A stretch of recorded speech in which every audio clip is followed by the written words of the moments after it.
Hello दोस्तों, नमस्कार। आप सभी का स्वागत है हमारे YouTube channel BS sir education पर। और आज अपन बात करेंगे बीएसटीसी में पासा और क्यूब की बात अपन करेंगे। और पासे से भी आपके क्वेश्चन देखने को मिलते हैं एग्जाम में। क्यूब का क्वेश्चन कम आता है, लेकिन पासे का तो क्वेश्चन आपको देखने के मिलता है। तो आज के अपन क्वेश्चन की बात करेंगे पासा, डाइस। और डाइस के जो क्वेश्चन होंगे, इंपॉर्टेंट क्वेश्चन, सभी क्वेश्चन अपन एक ही इसी वीडियो में लेके आ रहे हैं। तो जुड़े रहिए हमारे साथ और चलते हैं आगे क्वेश्चन की ओर। तो वीडियो को शुरू करने से पहले शेयर कर दीजिए, लाइक कर दीजिए और चैनल पर यदि नए हैं तो चैनल को सब्सक्राइब करना ना भूलें। चलते हैं आज का पहला क्वेश्चन। आज का पहला क्वेश्चन है, यदि 6 के विपरीत फलक पर 6 के विपरीत कौन सा अंक होगा। यहाँ पर आपके पास पासे के दो प्रारूप दे गए हैं और इनसे पूछा है कि जो यहाँ पर जो अंक 6 है, इस 6 के विपरीत फलक पर कौन सा अंक होगा। तो ये देखिए, यहाँ पर इन दोनों प्रारूपों में आपको एक चीज देखनी है, क्या इन दोनों प्रारूपों में कोई एक अंक समान आ रहा है क्या? क्या कोई एक अंक समान आ रहा है क्या? तो यहाँ पर आप देखेंगे कि यहाँ पर कोई भी एक अंक समान आ रहा है, तो यहाँ पर आप बोलेंगे कि यहाँ पर एक और इसमें भी एक, दोनों में क्या आ रहा है? समान आ रहा है। तो इसको पकड़ के और क्या हो जाएंगे आप? क्लॉकवाइज, घड़ी की दिशा में घूम जाएंगे। तो आपके पास प्रारूप फर्स्ट और प्रारूप सेकंड, इसमें आपको 1 मिला, उसके बाद 3 मिला और फिर क्या मिला? 6। उसी प्रकार इसमें 1 मिला, 5 मिला और फिर 2 मिला। तो 6 के विपरीत क्या हो जाएगा? 2। और 3 के विपरीत क्या हो जाएगा? 5। तो आपको यहाँ पर इसका पूछा था कि 6 के विपरीत क्या होगा? 2। तो आपका सही आंसर हो जाएगा ए ऑप्शन आपका बिल्कुल सही आंसर हो जाएगा। चलते हैं अगले क्वेश्चन पर और अगले क्वेश्चन का आंसर दीजिए कि क्वेश्चन नंबर 2। तो चलते हैं क्वेश्चन नंबर 2 की ओर। क्वेश्चन नंबर 2 है कि 2 के विपरीत फलक पर कौन सा अंक होगा। यहाँ पर आपको दिया है कि जो अंक है 2, इसके विपरीत फलक पर कौन सा अंक होगा। तो 2 यहाँ पर है और इसमें कोई ना कोई चीज मिल रही है क्या? तो आप बोलेंगे मिल रही है। तो इसको बोलते हैं फर्स्ट प्रारूप और इसको बोलते हैं सेकंड प्रारूप। तो फर्स्ट प्रारूप और ये की है सेकंड प्रारूप। यहाँ पर आपको 5 मिल रहा है और इसमें भी क्या मिल रहा है? 5। और इस 5 को पकड़ के घड़ी की दिशा में क्या हो जाएंगे? घूम जाएंगे, क्लॉकवाइज घूम जाएंगे। तो फर्स्ट में मिला आपको 5, फिर मिला आपको 2 और फिर मिला आपको 3। उसी प्रकार यहाँ पहले 5, फिर 6 और फिर क्या मिला? 4। तो 3 के विपरीत क्या होगा? 4 और 2 के विपरीत क्या हो जाएगा? 6। तो यहाँ पर 2 के विपरीत पूछा था, क्या आंसर आएगा आपका? 6। आपका सही आंसर होगा ए ऑप्शन। क्या हो जाएगा? आपका सही आंसर हो जाएगा। क्वेश्चन नंबर 3, जब नीचे 2 बिंदु हो तो ऊपर कितने बिंदु होंगे। यहाँ पर बोल रहा है कि जब नीचे 2 बिंदु हो तो इसके मतलब 2 के विपरीत कौन सा कितने बिंदु आएंगे। जल्दी से आंसर दीजिए इसका कि इसका सही आंसर क्या होगा।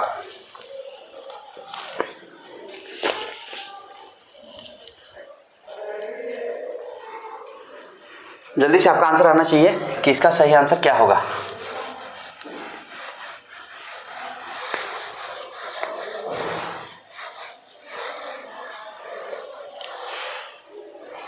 तो देखें, जब बिंदु 2 नीचे हैं तो यहाँ पर इसमें और इसमें कोई ना कोई बिंदु आपको मिलेंगे। तो आप बोलेंगे कि फर्स्ट प्रारूप और ये सेकंड प्रारूप और इसमें ये 3 बिंदु यहाँ भी मिल रहे हैं, 3 बिंदु यहाँ भी मिल रहे हैं। इसको पकड़ के घड़ी की दिशा में चलना है, बस इतना ही आपको मैंने बताया।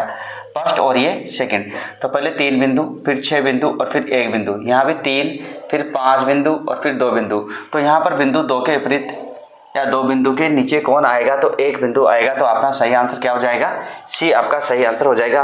और क्वेश्चन नंबर 4 आप जल्दी से कीजिए, क्वेश्चन नंबर 4 का आंसर क्या होगा। जल्दी से आप अपना आंसर दीजिए कि इसका सही आंसर क्या होगा। क्वेश्चन नंबर 4 का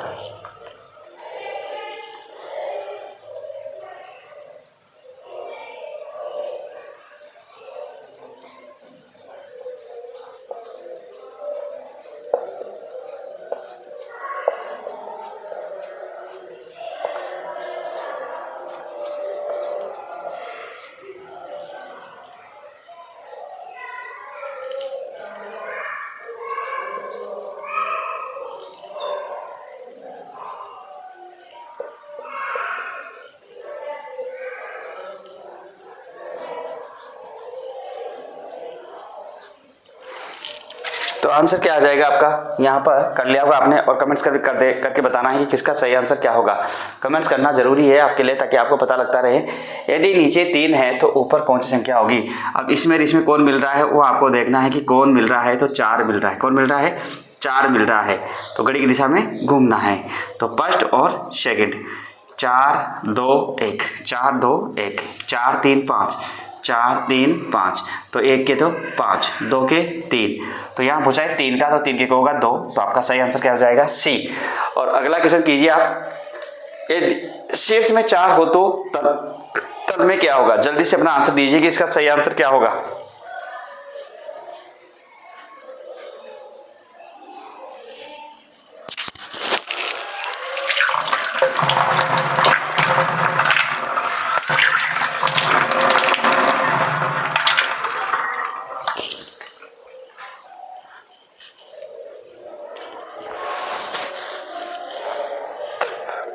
तो देखिए आपके पास क्वेश्चन है कि तल में यदि शीर्ष 4 पे है तो इसमें कोई मिल रहा है क्या, तो आप बोलेंगे कि हाँ बिल्कुल मिल रहा है। कौन मिल रहा है? 5। कौन मिल रहा है? 5। और 5 को पकड़ के आपको घूमना है।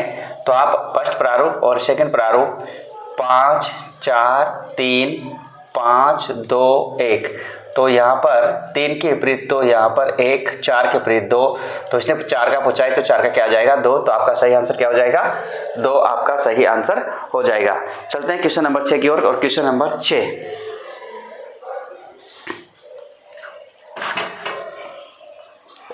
तीन के विपरीत फलक पर कौन सा अंक होगा? 3 के विपरीत फलक पर कौन सा अंक होगा, ये आपको बताना है कि 3 के विपरीत फलक पर कौन सा अंक होगा। और प्रारूप आपके पास दिए हुए हैं 3 2 6 2 4 5 सेकंड प्रारूप, और यहाँ ऑप्शन पे आपको दिए हुए हैं 3 B1 C5 और D2। तो जल्दी से इसका आंसर क्या होगा, और सही आंसर आप जल्दी से दीजिए, कमेंट करके बताना है कि इसका सही आंसर क्या होगा।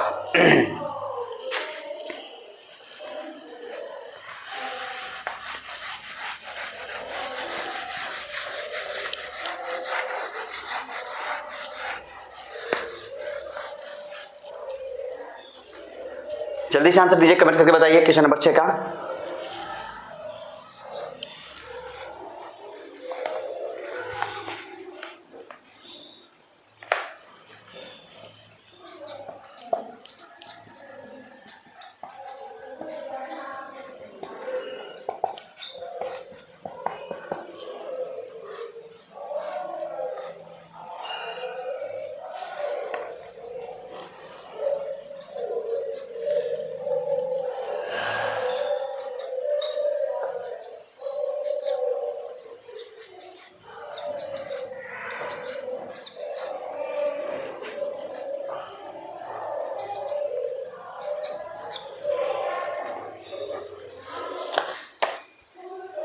तो यहाँ पर क्वेश्चन नंबर 6 में आपको दिया हुआ है 3 के विपरीत कौन सा अंक होगा।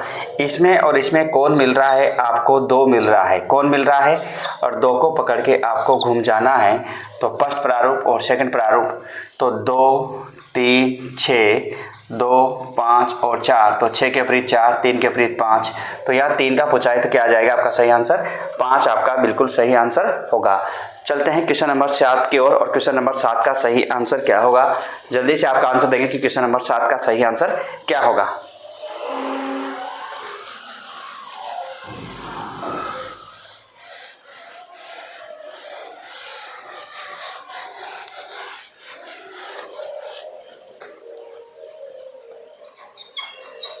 जल्दी से आंसर देंगे आप कि इसका सही आंसर क्या होगा क्वेश्चन नंबर 7।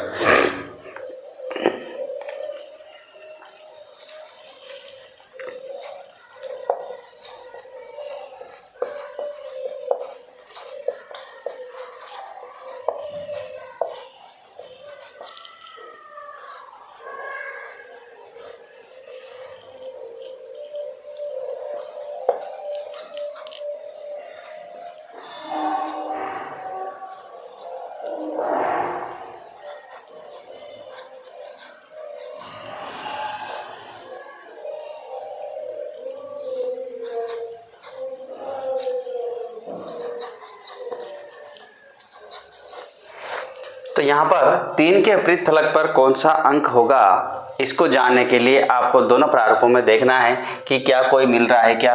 तो आप बोलेंगे कि इस प्रारूप में और इस प्रारूप में आपको कितना नजर आ रहा है? 2 है जो दोनों प्रारूप में आपको दिखाई दे रहा है।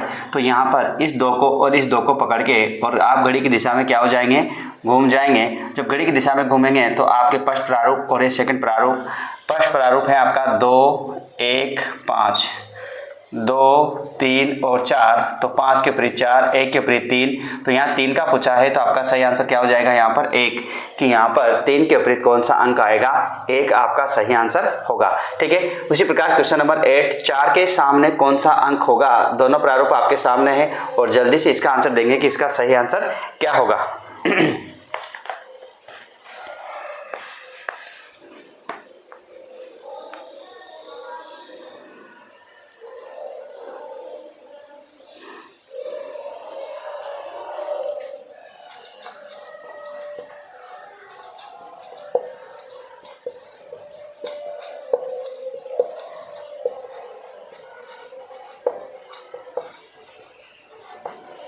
जल्दी से आंसर।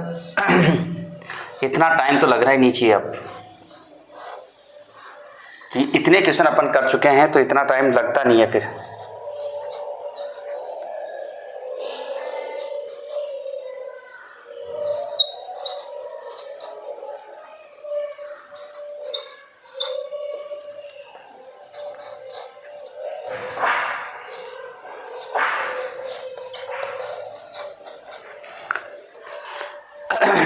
तो देखें, आपने कर लिया होगा सबने और कमेंट्स भी कर दिया, तो अच्छी बात है। देखते हैं 4 के सामने कौन सा अंक होगा। तो 4 यहाँ देखना है, लेकिन पहले इन दोनों में कौन सा अंक है जो मिल रहा है। तो आप बोलेंगे कि 3 दोनों में मिल रहा है, तो प्रारूप फर्स्ट और प्रारूप सेकंड। तो यहाँ पर 3, 2 और 4, 3, 5 और 1।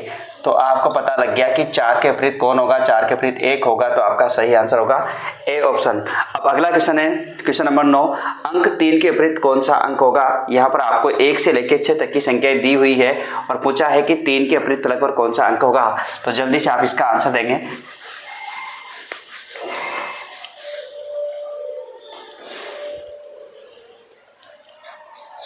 जल्दी से आंसर देंगे आप अपना सही आंसर क्या होने वाला है।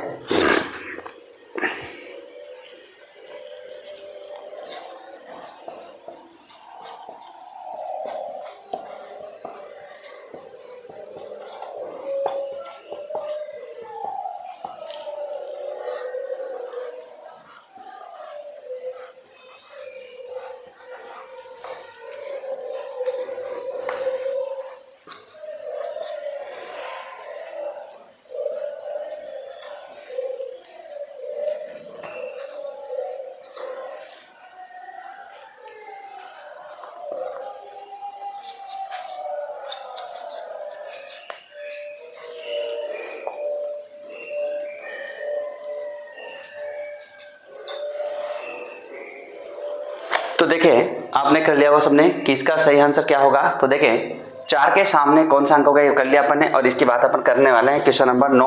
और यहाँ पूछा है कि अंक 3 के विपरीत कौन सा अंक होगा। अंक है जो 3, उसके विपरीत कौन सा अंक होगा। तो जब ऐसे प्रारूप आपके सामने आ जाए तो सबसे पहले 2 अंक को देखना है कि कोई 2 अंक आपको मिल रहे हैं क्या। 2 अंक आपको मिल रहे हैं तो सबसे पहले उनको काटेंगे और उनको काटने के बाद जो शेष बचता है वही उसके एक दूसरे के विपरीत होता है। तो यहाँ देखो 3 2 आ रहे हैं, तो यहाँ पर आपको पता लगा कि एक के विपरीत कौन होगा, 4। तो मैं यहाँ लिख रहा हूँ केवल आपको समझाने के लिए कि फर्स्ट और सेकंड से 3 2 से 3 2 कटा तो 4 बचा और इधर 1 बचा। तो एक के विपरीत कौन हो गया, 4। कौन हो गया, 4। अब इसको और इसको देखेंगे, तो इसको और इसको देखेंगे तो यहाँ पर देखेंगे कि 3 4 और यहाँ भी 3 4, तो यहाँ 2 बचा और यहाँ 5 बचा। तो 2 के विपरीत कौन हो गया, 5। ये फर्स्ट एंड थर्ड से, ठीक है। तो अब अपने पास एक ही संख्या बची और वो संख्या बची कौन सी, 3। और तो 3 के विपरीत कौन हो जाएगा, 6। तो यहाँ पर पूछा है कि अंक 3 के विपरीत फलक पर कौन सा अंक होगा। तो आपका सही आंसर क्या हो जाएगा, 6 हो जाएगा। बिल्कुल ऐसे ही आपका इजी आंसर निकल आता है, कोई दिक्कत यहाँ पर होती ही नहीं है। अब देखिए क्या, और यहाँ पर मैं बता दूं कि मैंने पहले फर्स्ट और सेकंड को देखा तो 3 2 को 3 2 से काटा तो एक के विपरीत कौन आ गया, 4। फिर फर्स्ट को थर्ड के साथ गया मैं, फर्स्ट और थर्ड के साथ, तो यहाँ 3 और 4 मिला। तो यहाँ 2 और 5, तो 2 के विपरीत कौन हो गया, 5। अब उसके बाद में अपने पास कोई संख्या ऐसी है नहीं जो करने वाली है, या फिर अपन ये भी कह सकते हैं कि यहाँ पर देखो फर्स्ट और 4 में अपने डायरेक्ट अपने पास आंसर आ रहा है कि यदि मैं 2 4 को काट दूं तो यहाँ 6 बच रहा है, यहाँ 3 बच रहा है। तो 3 के विपरीत कौन आ जाएगा, 6। तो डायरेक्ट भी आप फर्स्ट और 4 को ले सकते हैं और फर्स्ट और 4 में 2 4 कट जाएंगे तो अपने पास 3 और क्या बचेगा, 6। तो यहाँ पर इसके विपरीत क्या हो जाएगा, 6 आपका सही आंसर हो जाएगा, ठीक है। इसी प्रकार क्वेश्चन नंबर आपके सामने है 10 और इस क्वेश्चन का आंसर देंगे कि इसका सही आंसर क्या होगा। जल्दी से आंसर देंगे। इसी प्रकार का है क्वेश्चन, अलग नहीं है, कि इसका सही आंसर क्या होगा इसी पैटर्न पर। क्वेश्चन नंबर 10 आपके सामने।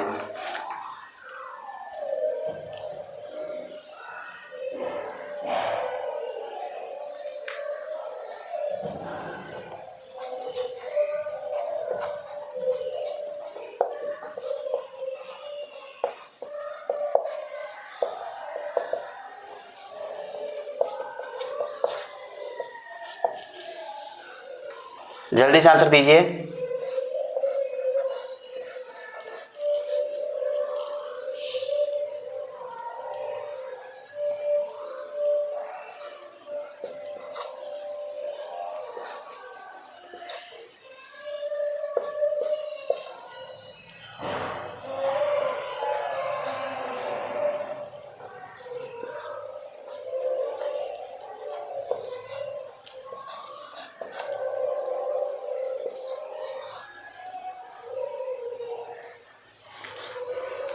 तो देखें यहाँ पर आपने कर लिया हुआ क्वेश्चन नंबर 10 और इसका सही आंसर क्या होगा वो देखते हैं। ठीक है, तो देखें क्वेश्चन नंबर 10, 4 के विपरीत कौन सा अंक होगा। अब आप यहाँ देखें कि 4 यहाँ भी आ रहा है, 4 यहाँ भी आ रहा है, लेकिन इस 4 के साथ में 5 और 6 आ रहा है। और तो यहाँ भी देखो, तो मैं बात कर रहा हूँ कि सेकंड और थर्ड प्रारूप में 5 से 5 6 कट गया तो 4 के विपरीत कौन आ जाएगा भाई 1। तो आपका सही आंसर क्या हो जाएगा 1। क्या हो जाएगा 1 आपका सही आंसर हो जाएगा। बिल्कुल इजी आंसर था कि इसी प्रकार से आपको क्वेश्चन को सोल्व करना है। उसी प्रकार क्वेश्चन नंबर 11 है कि अंक 3 के सामने कौन सा अंक होगा। तो यहाँ पर भी जल्दी अपना आंसर दीजिए कि इसका सही आंसर क्या होने वाला है। जल्दी आप अपना आंसर देंगे, जल्दी से आपका सही आंसर क्या हो आ जाएगा।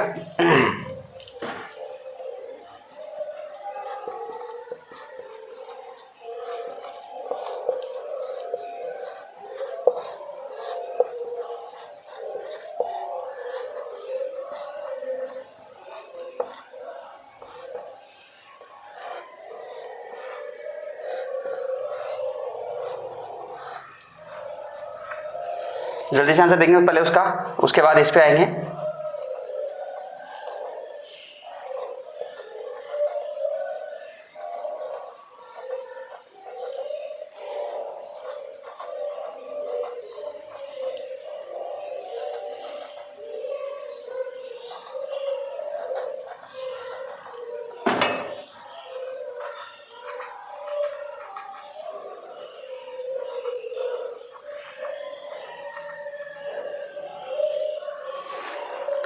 तो देखें क्वेश्चन नंबर 11 आपके सामने है और आपने कर लिया होगा कि 3 के सामने कौन सा अंक होगा।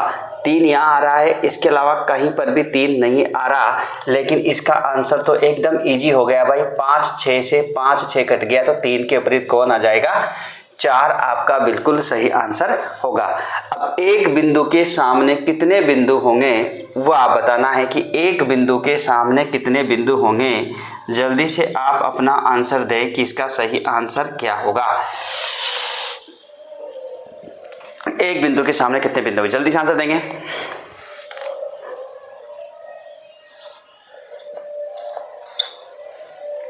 जल्दी से आंसर।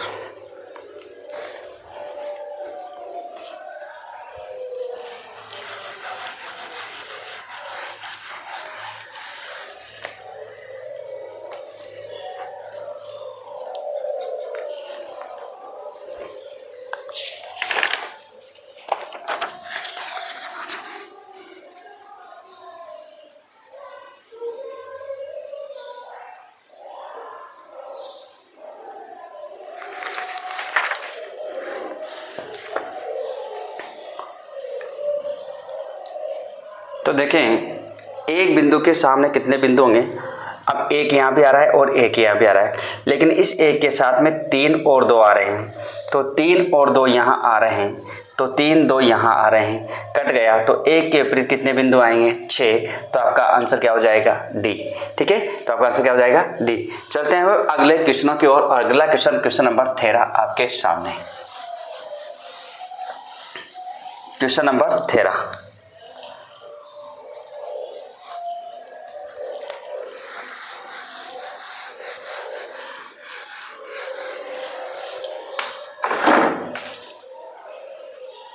क्वेश्चन नंबर 13 और यहाँ पर देता है कि निम्नलिखित खुले पासे को बंद करने पर कौन सा प्रारूप बनेगा। तो ये 2 क्वेश्चन मैंने यहाँ पर लिए हैं 13 और 14, और ऐसे क्वेश्चन पिछले साल भी 2 क्वेश्चन बीएसटीसी में आए थे। तो यहाँ पर आपको विशेष ध्यान रखना है कि यदि ऐसा क्वेश्चन आपके सामने आता है तो आपको किस प्रकार से सोल्व करना है। तो देखिए यहाँ पर निम्नलिखित खुले पासे को बंद करने पर कौन सा प्रारूप बनेगा। तो याद रखें कि ये वाला इसके पीछे मतलब 2 के पीछे कौन जाएगा 4, और 3 के विपरीत कौन होगा 5, 3 के विपरीत कौन होगा 5, तो 1 के विपरीत कौन हो जाएगा 6। अब मैंने आपको पहले बताया कि यदि एक दूसरे के कोई फल के विपरीत है वो तो कभी एक साथ नजर नहीं आएगी, मतलब सामने से नजर नहीं आएगी, मतलब आपको 2 और 4 कहीं पर भी नजर नहीं आने चाहिए। 3 और 5 कहीं पर भी साथ में नज़र नहीं आनी चाहिए, 1 और 6 भी कहीं नज़र नहीं आनी चाहिए। तो यहाँ पर 2 और 4 तो यहाँ नज़र आ रहे हैं, तो ये प्रारूप नहीं बनेगा। उसके बाद यहाँ देखेंगे 1 और 6 यहाँ पर नज़र आ रहे हैं, तो ये प्रारूप भी नहीं बनेगा। उसके बाद 2 और 4 यहाँ नज़र आ रहे हैं, तो ये प्रारूप भी नहीं बनेगा। अब क्या यहाँ 2 4 है, क्या 3 5 है, क्या 1 6 है? नहीं है। तो कौन सा प्रारूप बनेगा? तो केवल आपका यहाँ पर डी वाला प्रारूप बनेगा, और ये तीनों प्रारूप यहाँ पर आपको नहीं बनेंगे। तो 2 प्रारूप यदि आपको साथ नजर आते हैं तो आपको ऐसा देखना है, ठीक है। अगला क्वेश्चन नंबर 14, आप जल्दी से कीजिए। क्वेश्चन नंबर 14 क्या होने वाला है? तो क्वेश्चन नंबर 14 और इसका आंसर आप कीजिए कि इसका सही आंसर क्या होने वाला है।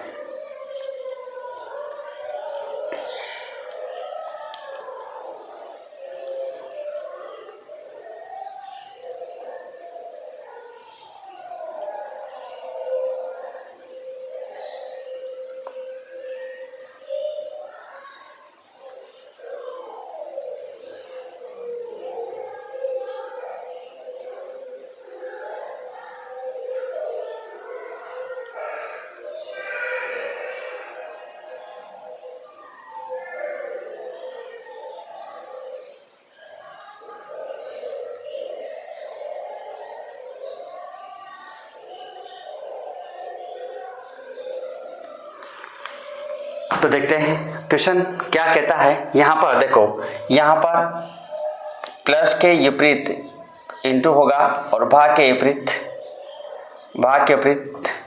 बराबर होगा। तो फिर कौन बचा? माइनस और त्रिभुज। तो माइनस के सामने कौन होगा? त्रिभुज। तो यहाँ पर भी वही है कि यहाँ प्लस और इंटू कहीं पर भी नजर नहीं आनी चाहिए, तो प्लस और इंटू यहाँ नजर आ रहे हैं, तो यह प्रारूप नहीं बनेगा। उसके बाद भाग और बराबर आपको नजर नहीं आने चाहिए, लेकिन यहाँ नजर आ रहा है तो प्रारूप नहीं बनेगा। उसके बाद माइनस और त्रिभुज कहीं नजर नहीं आने चाहिए, तो यहाँ पर आ रहा है तो ये वाला त्रिभुज भी नहीं बनेगा। तो कौन सा बनेगा? यहाँ पर ए वाला क्या होगा? बिल्कुल सही आंसर होगा। अब एक और क्वेश्चन में यहाँ पर कराने वाला हूँ, क्वेश्चन नंबर 15।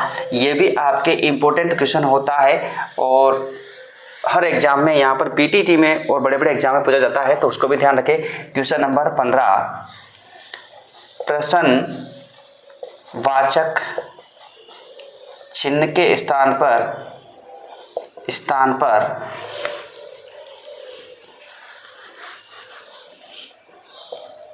पर कौन सा अंक आएगा? कौन सा अंक आएगा? अब देखना, इस क्वेश्चन का बहुत बड़ा महत्व है और पीटीटी में तो ऐसा क्वेश्चन आपको देखने को मिल ही जाएगा। इस साल भी, पिछले साल भी मिला था और इस साल भी आपको देखने को मिल जाएगा।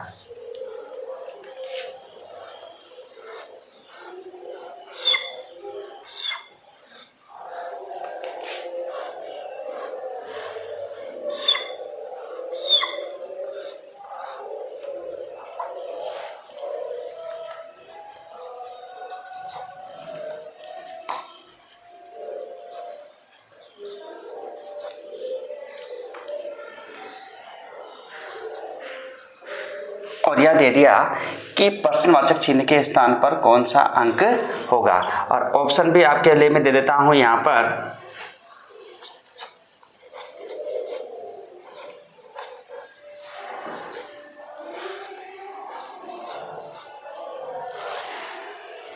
तीन, 4, 5, 6। तो यहाँ पर इसका सही आंसर क्या होगा? और ऐसा क्वेश्चन आपको पीटीटी में तो पक्का डेफिनेट मिलने वाला है, इसलिए आप इसको नकारे नहीं। तो देखिए, यहाँ पर सबसे पहले आपको देखना है कि जो प्रारूप फर्स्ट और सेकंड है, इसमें आपको विपरीत फलक के अंक ज्ञात कर लेने हैं। क्या कर लेने हैं? विपरीत फलक के अंक ज्ञात करने हैं। और नहीं करे तो भी कोई बात नहीं क्वेश्चन, लेकिन फिर भी आपको आना चाहिए। ये पासा कौन सा है? मानक है। ये भी कौन सा है? मानक है। और जब मानक होगा तो 1 के विपरीत 6 होगा और 2 के विपरीत 5 होगा और 3 के विपरीत कौन सा होगा?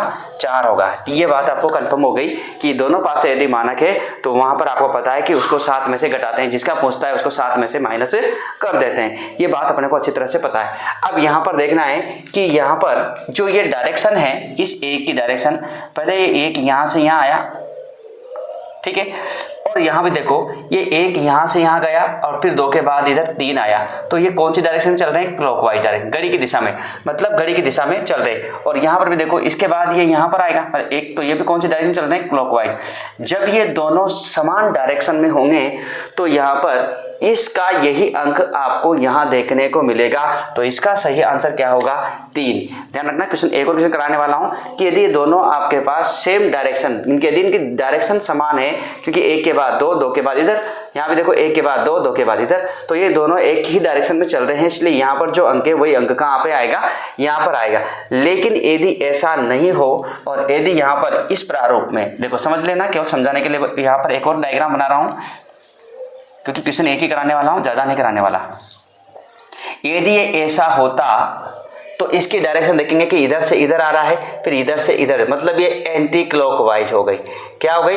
एंटी क्लॉकवाइज हो गई। अब इसकी डायरेक्शन और इसकी डायरेक्शन दोनों अलग है। मान इसकी जगह यदि ये होता तो फिर आंसर क्या आता? तो फिर आंसर आपका 3 नहीं आता, क्योंकि इसकी डायरेक्शन क्लॉकवाइज है लेकिन इसकी डायरेक्शन एंटी क्लॉकवाइज है। इसकी डायरेक्शन कैसी है? एंटी क्लॉकवाइज है। तो यहाँ पर जो अंक है इसका विपरीत, तो यहाँ पर 3 और 3 का विपरीत कौन है? 4। तो फिर आपका आंसर होता है यहाँ पर बी ऑप्शन। क्या होता?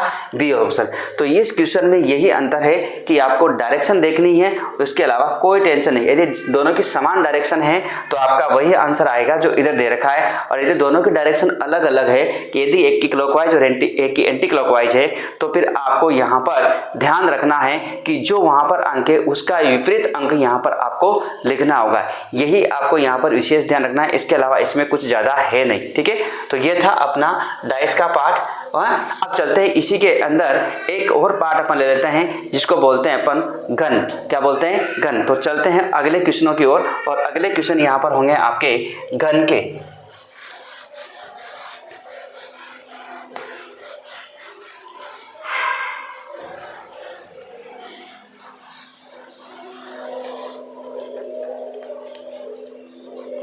क्वेश्चन नंबर 16, घन।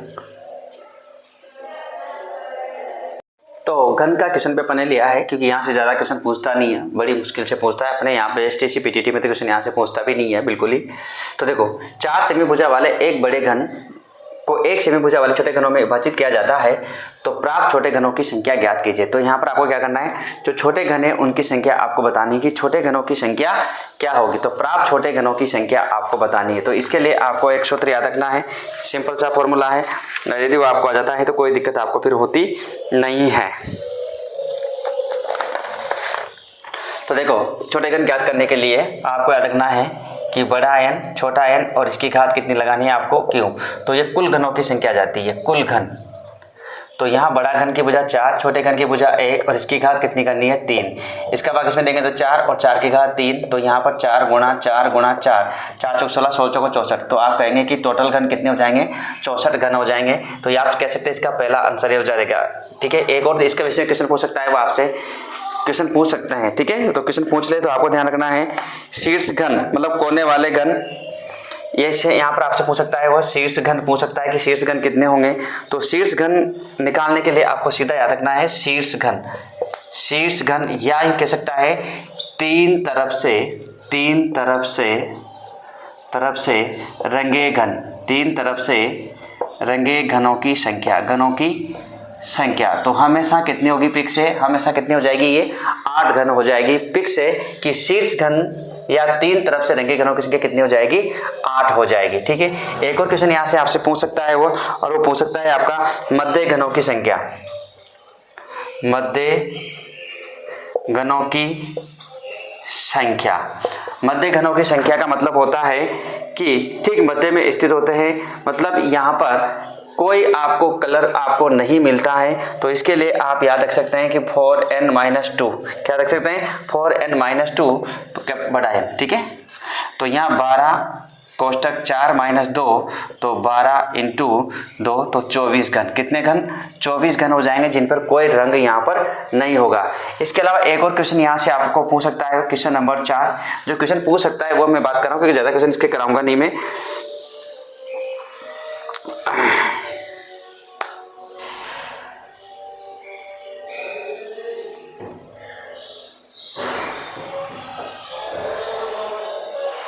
इसको कहेंगे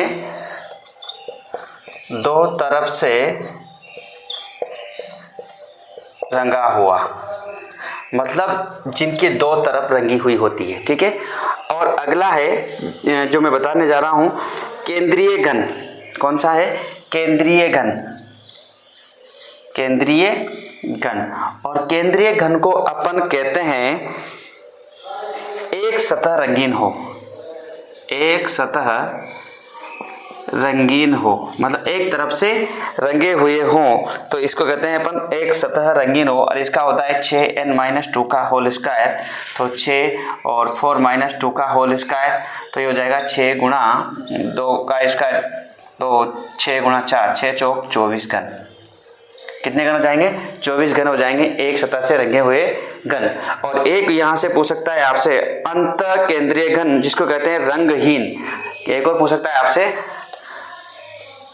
अंत केंद्रीय घन, या कहते हैं रंगहीन, जिन पे कोई रंग नहीं होता है, तो इसको कहते हैं n-2 का होल क्यूब। n-2 का होल क्यूब। और उसके बाद आपको पता है कि 4-2 का होल क्यूब करूंगा तो 2 का क्यूब, और 2 का क्यूब कितना होता है? 8। तो आपका आंसर कितना आ जाएगा? 8। तो ये ध्यान रखना है कि यहाँ से ही आपका क्वेश्चन पूछेगा। वह यदि आपसे वह बड़ा घन 4 सेमी भुजा वाले बड़े घन को 1 सेमी भुजा वाले छोटे घनों में विभाजित किया जाता है, तो प्राप्त छोटे घनों की संख्या ज्ञात करनी है, तो उसका सूत्र क्या हो जाएगा? बड़ा n माइनस छोटा n, बड़ा छोटा n, ठीक है। और इसकी घात कितनी लगानी है? 3, तो 4/1 3, तो यहाँ हो जाएगा 4 × 4 × 4, कितना का घन? 64 घन। उसके बाद शीर्ष घन या तीर्थ जो कोने पर होते हैं किनारों पे, ठीक है। जो जैसे कि मैं एक बात करूं मैं घन की, तो 2 ऊपर 2 नीचे और 2 ऊपर फिर 2 नीचे, तो टोटल कितने होते हैं? 8। जहां पर आपको 3 तरफ से रंगा हुआ मिलता है। कितनी तरफ से? 3 तरफ से। तो यहाँ पर जो होते हैं कि शीर्ष घन कैसे आपको फिर 3 तरफ से रंगे घनों की संख्या कह दे तो कितना होगा आपका? 8। उसके बाद मध्य घनों की संख्या, या फिर 2 तरफ से जो किनारे होते हैं ना, किनारे, तो उन किनारों पर आपने देखा होगा कि एक रंग इधर का आएगा, एक रंग इधर का आएगा, तो कितने रंग होते हैं? 2। तो यहाँ पर जो मध्य घनों की संख्या है वो 2 तरफ से रंगे, तो 12 कोष्टक n-2, इसको सोल्व करेंगे कितना आएगा? 24 घन। उसके बाद यहाँ पर केंद्रीय घन या एक सतह, मतलब एक सतह से जब एक तरफ से एक कटेगा तो बाहर निकलेगा, तो एक सतह से एक तरफ से रंगे घनों की संख्या 6 कोष्टक n-2 का होल स्क्वायर, और सोल्व कर देंगे कितना आएगा? 24। और अंत केंद्रीय घन जो बीच में आएंगे, जिन पे कोई रंग नहीं होगा, कलर नहीं होगा, उसको कहते हैं अपन अंत केंद्रीय घन या रंगहीन घन, n-2 का होल क्यूब। सोल्व करेंगे तो कितना आ जाएगा? 8। तो ये था अपना पासा और डाइस और क्यूब जो अपने लिया है। उसके बाद यदि कोई क्वेश्चन और अपने को लगते हैं बीएसटीसी के दृष्टि से इंपॉर्टेंट क्वेश्चन जो होते हैं, तो उसमें 5-10-15 मिनट का वीडियो में आपको फिर बाद में डाल दूंगा। तो ये था अपना आज का मैटर। फिर मिलते हैं अपन नेक्स्ट वीडियो के साथ में। आज के लिए आप सभी को धन्यवाद, नमस्कार। और वीडियो को अधिक से अधिक संख्या में शेयर कीजिए, लाइक कीजिए। आपको यहाँ से रीजनिंग में कोई सा भी टॉपिक आपका शेष नहीं बचेगा, पूरे टॉपिक में आपको यहाँ से अच्छे से करा दूंगा, ठीक है। फिर मिलते हैं कल अगले नेक्स्ट वीडियो के साथ में। आज के लिए नमस्कार, धन्यवाद।